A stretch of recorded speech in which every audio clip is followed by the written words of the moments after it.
नमस्कार दोस्तों, सभी का स्वागत है परिश्रम क्लासेस के यूट्यूब परिवार पे। राम राम भाई, सत श्री अकाल, आदाब।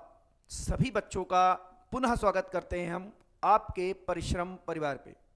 आज हम लोग उत्तर प्रदेश पुलिस के एग्जाम को लेकर बहुत बेहतरीन चर्चा करने वाले हैं, बहुत महत्वपूर्ण चर्चा करने वाले हैं, बहुत सारी चीज़ें, बहुत सारी बातें आपको बताने वाले हैं।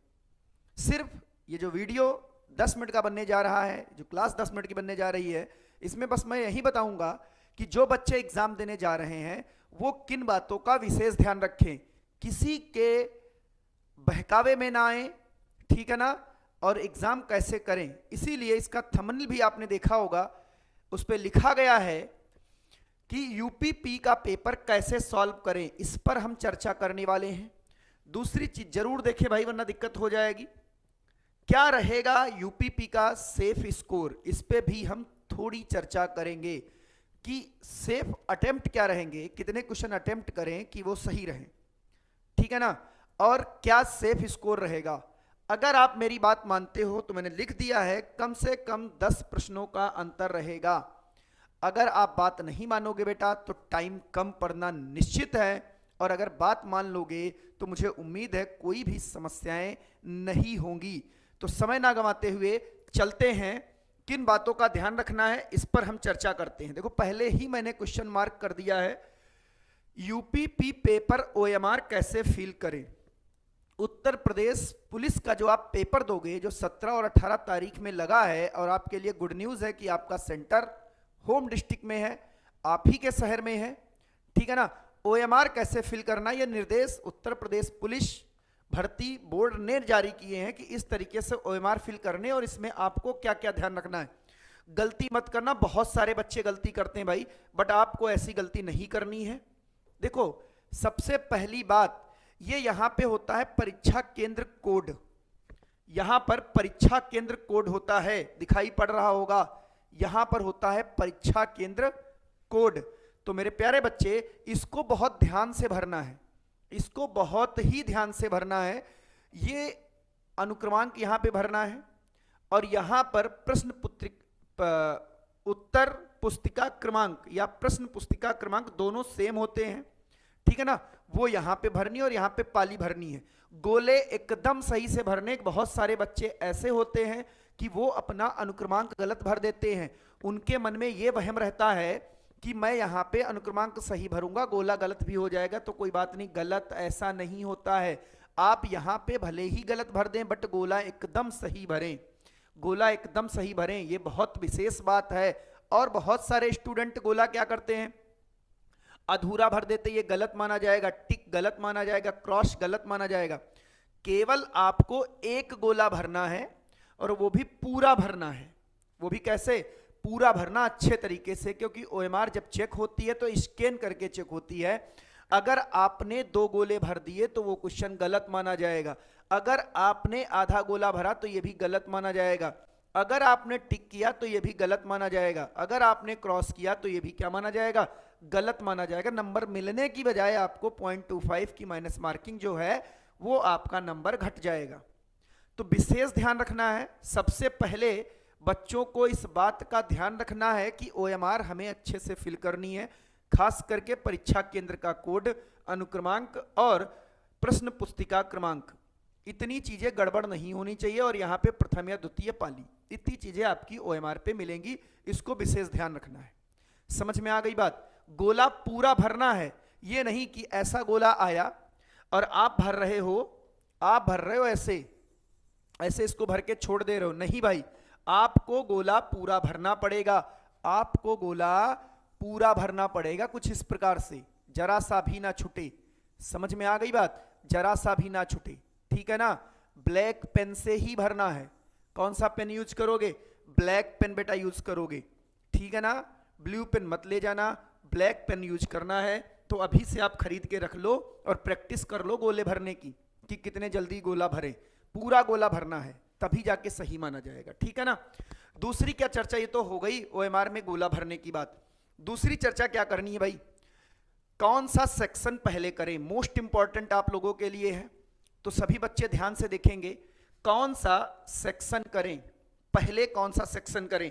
तो जब भी आप बच्चे पेपर देने जाएंगे तो मेरा सजेशन जो आपको है वो ये है बेटा कि सबसे पहले आप क्या करोगे, इसके साथ में बता रहा हूं कि गोले कैसे भरने। बच्चे गलती क्या करते हैं कि वो पूरा पेपर पहले टिक कर डालेंगे और पूरा पेपर टिक करने के बाद वो एकदम से गोला भरना स्टार्ट करते हैं, और एकदम से जब आप गोला भरना स्टार्ट करते हो तो आखिरी में टाइम कम पड़ जाता है, तो आप जल्दबाजी करते हो और 2-4 गोले गलत भर जाते हैं, तो क्वेश्चन आता हुआ भी गलत हो जाता है। भाई 2-4 गोले गलत यानी क्वेश्चन आता हुआ भी क्या हो गया, गलत हो गया। तो ऐसी गलती नहीं करनी, किस तरीके से भरोगे और कौन सा सेक्शन पहले करोगे, ठीक है ना। तो देखो सबसे पहले बेटा जब आपका पेपर मिलेगा तो आप बच्चे सबसे पहले हिंदी करेंगे। सबसे पहले क्या करेंगे, हिंदी करेंगे। सबसे पहले मेरे भाई हिंदी करेंगे, दिखाई साफ नहीं पड़ रहा है। सबसे पहले आपको हिंदी करना है। क्या करना है, हिंदी सबसे पहले। दूसरे नंबर पे जीएस करना है। हिंदी जीएस दोनों के मिला के आपको 75 क्वेश्चन मिलेंगे।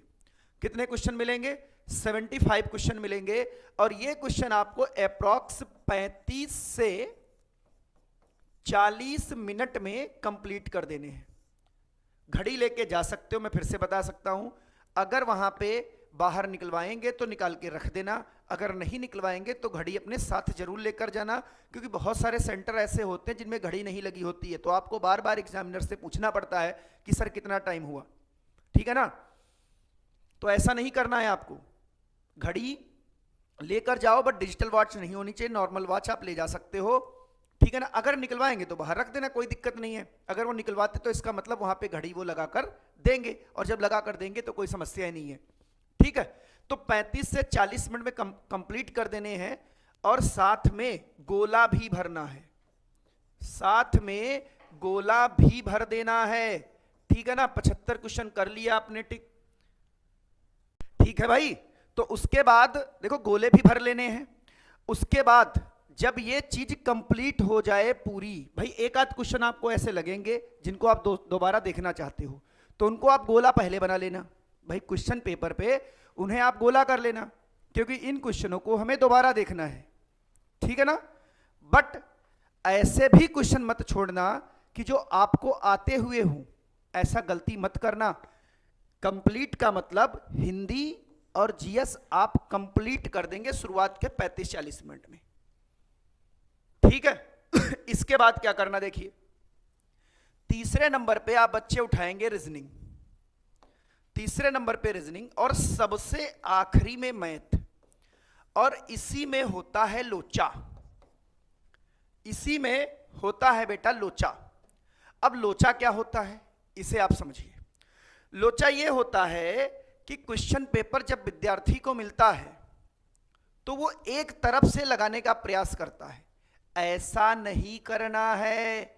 आप क्या करोगे, जो क्वेश्चन सरल हो पहली बार में आपसे लग जाएं, जो क्वेश्चन सरल हो पहली बार में आपसे लग जाएं, दोनों सेक्शन के, चाहे वो रीजनिंग हो चाहे वो मैथ हो, उनके सरल सरल क्वेश्चन आप लगा लोगे, सबसे पहला काम, ठीक है। और लगाने के बाद जितने क्वेश्चन आपने टिक किए, सपोज करो 75 में आपने 45 क्वेश्चन टिक कर दिए, 75 क्वेश्चन में आपने 45 क्वेश्चन सपोज करिए कि टिक कर दिए, तो अब क्या करना, उन 45 क्वेश्चन का गोला बना लेना, पहले गोला भर दोगे। और ये जो 45 होंगे चूंकि सरल होंगे, तो सरल होंगे तो ये क्वेश्चन मेरे अकॉर्डिंग 40 मिनट में कंप्लीट हो जाएंगे। 40 मिनट में क्या हो जाएंगे कंप्लीट। तो अभी तक 40 दूना 80 मिनट हो गए, और आपके पास बचे 40 मिनट और उन 40 मिनट में बची हुई मैथ और रीजनिंग करनी, जो कि कठिन कठिन सवाल है। अब उनमें सिंगल क्वेश्चन करोगे, एक क्वेश्चन करोगे, आंसर आएगा, गोला बनाओगे। जैसे मान लो मेंसुरेशन का लेंथी क्वेश्चन है, ठीक है, पार्टनरशिप का थोड़ा सा लेंथी क्वेश्चन आ गया, स्पीड टाइम डिस्टेंस का लेंथी क्वेश्चन आ गया, तो उसको सिंगल क्वेश्चन करोगे और फिर गोला बनाओगे। मिसिंग नंबर है, जैसे नहीं पहली बार में समझ आया था उसको हमने छोड़ दिया, और फिर उसको बाद दोबारा जब ट्राई करेंगे, जब लग गया तो तुरंत गोला बना लो। ऐसा काम नहीं करना है कि आखिरी में 10 मिनट बचे और गोले 50 बनाने हैं, ऐसी गलती आप नहीं करेंगे। गोले साथ में बनाते चलो, ठीक है ना, क्योंकि भाई अगर आपके 10 गोला छूट गए तो दिक्कत हो जाएगी। मैंने आरओ में अपनी आंखों से बच्चे को रोते हुए देखा है, उसने यही गलती की कि पहले उसने पूरा पेपर टिक कर लिया, फिर गोला बनाना स्टार्ट किया, टाइम हो गया, गोले बन नहीं पाए, एग्जामिनर ने कॉपी ले ली, वो बेचारा रोने लगा, ठीक है ना। बट उसको कॉपी नहीं मिली। और क्यों मिले? क्यों मिले भाई? समय हो चुका है तो क्यों मिले, बताओ आप, ठीक है ना। तो इस तरीके से ये प्रोसेस करना है, ऐसे क्वेश्चन अटेम्प्ट करने। गलती से भी रीजनिंग या मैथ पहले अटेम्प्ट मत करना, गलती से भी रीजनिंग या मैथ पहले अटेम्प्ट मत करना। अगर आपने पहला क्वेश्चन अटेम्प्ट किया और वो ना लगा तो आपका मॉरल डाउन हो जाएगा, फिर वहां आपको संभालना भी है, ठीक है ना, कि आगे का पेपर खराब ना हो। इसीलिए जो क्वेश्चन आपको लेंदी दिखे, कठिन दिखे, उस क्वेश्चन को आपको क्या करना बेटा है, छोड़ देना, स्किप कर देना, बाद में देखेंगे। जो आसान दिखे कि देखते ही आंसर टिक कर दें, उन क्वेश्चनों को सबसे पहले अटेम्प्ट करना है। इस बात को ध्यान से, बहुत अच्छे से बच्चे, ठीक है ना, अपने दिमाग में फिट कर लो, सेव कर लो, वरना लफड़ा बाद में होगा जरूर, और बाद में बहुत पछताओगे। बताए दे रहे हैं कि हाय ऐसे किया होता तो पेपर हो जाता, ऐसे किया होता तो पेपर हो जाता, अगर ये हाय ये क्वेश्चन गलत हो गया मेरा जल्दबाजी में, तो ये सब हाय हाय ना हो, ठीक है ना। इसीलिए बहुत ध्यान से चीजें करनी है। इसके बाद मैंने लिखा ये गलती कभी ना करें। गलती करने का तात्पर्य मैंने पहले ही बता दी कि एक साथ गोले कभी भी ना भरें। मैं लिखे भी दे रहा हूं, एक साथ गोले कभी ना भरें, गोले कभी ना भरें। मैं बार बार कह रहा हूं, ये गलती वो मैंने पीछे ही बता दी आपको, एक साथ गोले कभी ना भरें, ठीक है ना। जो क्रम मैंने बताया उसी क्रम में मेरे प्यारे बच्चे आपको गोले भरने हैं, उसी क्रम में गोले भरने हैं। समझ में आ गई बात, ठीक है। तो ये गलतियां ना करें, ठीक बच्चे। गोला गलत नहीं होना चाहिए, पता चले तुम बड़ी मुश्किल से एक क्वेश्चन लगा पाओ और एक की जगह पे बी गोला कर दो, तो गोला गलत भर दोगे तो नंबर कट जाएगा ना, और आपको आता हुआ क्वेश्चन गलत हो गया, इसका नंबर, इसका मतलब कि आपका बहुत बड़ा लॉस हो गया, 2.5 नंबर चले गए।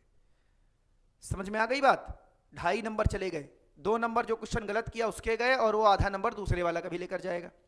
उसके बाद जो सबसे इंपॉर्टेंट है आपके लिए, जिसके लिए आप रुके होंगे, और वो है क्या हो सकता है सेफ अटेम्प्ट और सेफ स्कोर। बहुत ध्यान से समझिएगा, मेरे अकॉर्डिंग क्या हो सकता, वो बात मैं बता रहा हूं। हो सकता है, कंफर्म नहीं, मैं ब्रह्मा जी नहीं हूं कि मैं जो बोल दूं वही सत्य है, ऐसा नहीं बेटा, ठीक है ना। लेकिन जो मेरा अनुभव है, जो मेरा एक्सपीरियंस है, उस एक्सपीरियंस के अकॉर्डिंग मैं आपको बताने जा रहा हूं कि क्या सेफ स्कोर हो सकता है, ठीक है ना बच्चे।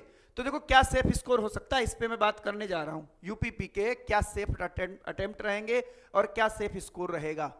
तो देखिए, मैं अगर आपकी बात करूं, अगर आप पढ़ने में अच्छे विद्यार्थी हैं, अगर आप अच्छे विद्यार्थी, तो कितना अटेम्प्ट करें। हिंदी की सबसे पहले, चूंकि मैंने हिंदी की बात की, तो चूंकि हिंदी में क्वेश्चन सपोज करो कि 37 आ रहे हैं, अगर हिंदी में 37 आएंगे तो बेटा जीएस में 38 आएंगे, या हिंदी में 38 तो 37। तो आपको क्या करना है, हिंदी में कम से कम आप 35 क्वेश्चन अटेम्प्ट करें, एक दो छूट जाते कोई बात नहीं है, 35 अटेम्प्ट करें, ठीक है ना। आप 35 क्वेश्चन अटेम्प्ट करें मेरे भाई, और उसके बाद आपको क्या करना है, अगर मैं सही की बात करूं तो भाई 35 तो आपको करने ही करने हैं, 32 क्वेश्चन तो हर हाल में सही करने हैं, इससे नीचे नहीं जाना है। 32 क्वेश्चन हर हाल में सही करने हैं। इसमें 38 की अगर बात करूं तो 38 में अटेम्प्ट की अगर मैं बात करूं तो 30 क्वेश्चन आप सभी बच्चे अटेम्प्ट करें। अब ये नहीं कि सभी गलत कर दो, सही जो करने हैं बेटा, वो जीएस में 20 क्वेश्चन तो सही होने चाहिए। 38 में 20 क्वेश्चन नहीं, 20 कर पा रहे हो तो 18 भी कर सकते हो, कोई दिक्कत वाली बात नहीं है। तीसरे नंबर की अगर मैं बात करूं, रीजनिंग और मैथ, चूंकि ये क्लियर नहीं है कि कितने कितने क्वेश्चन आएंगे, तो मैं दोनों को एक साथ लेकर चलता हूं। रीजनिंग और मैथ दोनों को मिलाकर 75 क्वेश्चन आने वाले हैं। भाई कुछ लोग कह रहे हैं कि रीजनिंग के 55 क्वेश्चन आएंगे, सिलेबस के अकॉर्डिंग 38 आएंगे, तो कुछ भी हो सकता है, वो अभी कुछ डिसाइड नहीं है, तो इसीलिए मैंने 75 ले लिया। 75 में मेरे प्यारे बच्चे, अगर मैं अटेम्प्ट की बात करूं तो कम से कम 60 क्वेश्चन आपको तो अटेम्प्ट करने ही चाहिए। मैं 60 की जगह पे 65 रख दूंगा। और सही की अगर बात करूं तो दोनों में मिलाकर इसमें गलती नहीं करनी है, हर हाल में 55 क्वेश्चन आपके सही होने चाहिए। क्योंकि रीजनिंग और मैथ ऐसे टॉपिक है, इनमें क्वेश्चन करना तो आप सही करना, मत करना तो छोड़ देना। फिर भी मैं ह्यूमन एरर को लेकर मान रहा हूं कि 10 क्वेश्चन आपके गलत हो जाएंगे। तो आप देखते हैं, हम ये हमारा अटेम्प्ट हो गया और ये एक्चुअल स्कोर। तो अटेम्प्ट करते 5 5 0 6 3 9 3 12, ठीक है ना, 6 3 9 3 12 1 13, लगभग 130 क्वेश्चन तक आप अटेम्प्ट कर सकते हो। अगर पेपर मॉडरेट आया तो, कठिन आया तो कम भी हो सकता है, इजी आया तो ज्यादा भी आ सकता है। ये बात हम मॉडरेट नॉर्मल पेपर की बात कर रहे हैं। 130 आप अटेम्प्ट करेंगे, क्लियर। सही कितने होने चाहिए? 5 2 7, 5 2 7 3 10, 5 3 8 2 10, यानी 160 क्वेश्चन आपके एकदम सही होने चाहिए। 107 क्वेश्चन सही होने का तात्पर्य, जब आपके 107 क्वेश्चन मेरे बच्चे सही होंगे तब आप समझिएगा 100, देखो मैंने बता दिया 107 क्वेश्चन सही होंगे, तो जिस बच्चे के 107 क्वेश्चन सही होंगे उस स्टूडेंट, उस विद्यार्थी का जो स्कोर है वो कितना बन जाएगा? 107 गुणे 2 यानी कितना बन जाएगा? 214, 214 बन जाएगा, 214। और this is the safe score, this is the safe score. समझ में आ गई बात? 100% इस पर सिलेक्शन होगा स्टूडेंट का, मैं लिख के दे सकता हूं। अब मैं मेरिट की बात कर रहा हूं, अब मैं मेरिट की बात कर रहा हूं। मैं क्वेश्चन पे मेरिट करूंगा, नंबर पे नहीं, क्योंकि नंबर बढ़ा घट सकते हैं नॉर्मलाइजेशन से। मैं क्वेश्चन पे बात करने जा रहा हूं कि कितने क्वेश्चन आपके होने चाहिए कि हर हाल में आपका नाम आ जाए। तो जो अच्छे विद्यार्थी हैं, एक अच्छे और एक थोड़ा सा मॉडरेट, एक इससे थोड़ा सा कम वाले दूसरा, और एक थोड़ा सा कम वाले तीसरा, 3 मेरिट बनती हैं। पिछली बार 3 मेरिट बनी थी, तो इस बार देखो कितनी बनती हैं।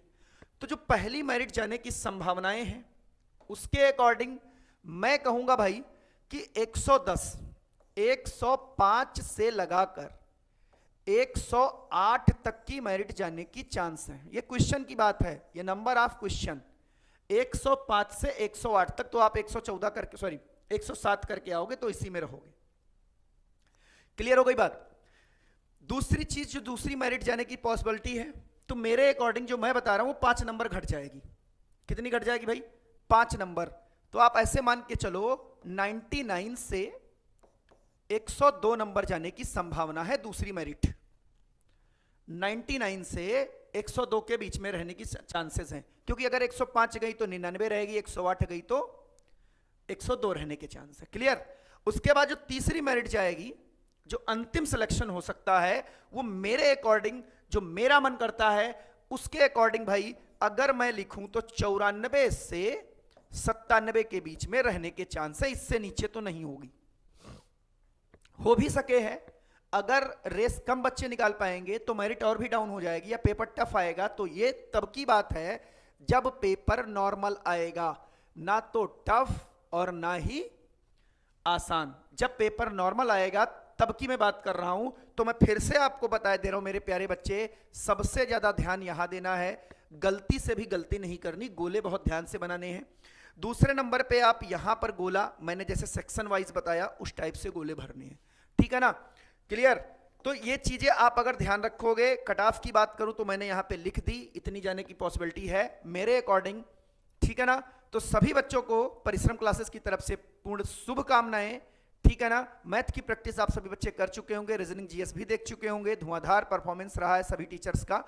तो आप अगर नहीं देखे तो एक बार चाहो तो जीएस की प्लेलिस्ट में जाकर, ठीक है ना, एक बार देख सकते हो। सारे ऑप्शनल क्वेश्चन, स्टैटिक जीके हो गया, यूपी स्पेशल हो गया, या पूरी हिंदी के ऑब्जेक्टिव क्वेश्चन सभी करवाए जा चुके हैं, और मैथ के भी 20-25 लेक्चर आपके पड़े हुए हैं, तो वहां से आप रिवीजन कर सकते हो, ठीक है ना? सभी बच्चों का बहुत बहुत धन्यवाद, ध्यान रखिए, all the best, very best भाई, और सभी का पेपर अच्छा हो, सभी बच्चे सिलेक्शन लें।